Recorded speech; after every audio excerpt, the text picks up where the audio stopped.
బాబాయ్ వాళ్ళు చచ్చిపోయి అనుకుని పోయినాట ముసైతాను చచ్చిన నిలిపోయినాకు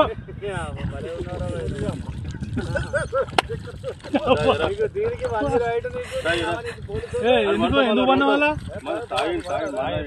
కాయ పండుకున్నా ఎందుకు అనుకున్న వాళ్ళ ఈ చల్లదనానికి ఎండకు చేయలేక కన్నీకి ఓడిపోయి వచ్చాక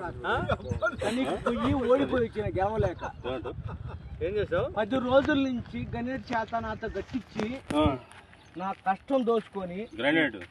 గణేట్ రాయి నాకు అంటే డబ్బులు ఇచ్చారు కానీ క్షమ